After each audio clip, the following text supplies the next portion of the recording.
Hello guys, ayan, maayong hapon, maayong gabi. Ayan, dinalhan ako ni Bana ng itlog. Ayan, nabili niya ito doon sa countryside. Ayan, kauwi lang nila ni Julio. Ayan, so itong itlog na to na harvest noong April 29. Ayan. Tapos merong instruction dito guys. Sabi pa dito, if you decide to wash your eggs before storing them, make sure they are completely dry before placing them back in the container. Okay? So fill a bowl with about 5 inches of cold water and gently place your eggs inside. Very fresh eggs will sink to the bottom and lay on their side. Ano ba yan? Nag-anchohos na nga ako guys. Hindi pa mababasa. Ayan.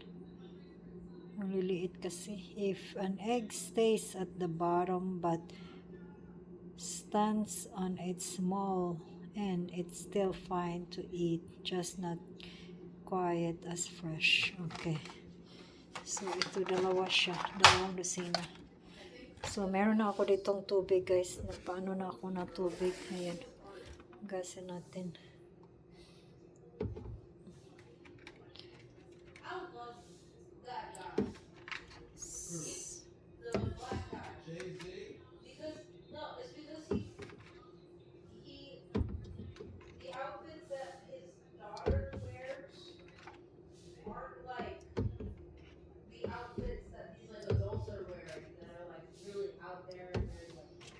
So, sarap ng ano kasi yung mega love shout out kay Ana,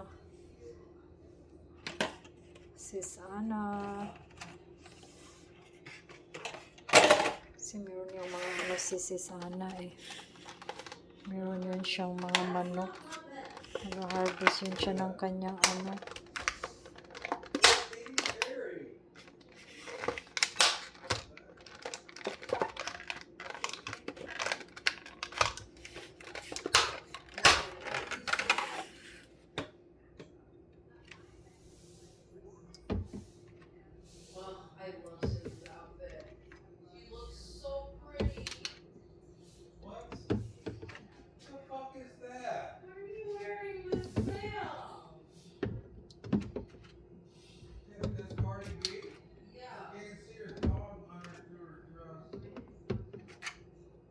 No, I think that's more of the dress. Like this facing on the dress.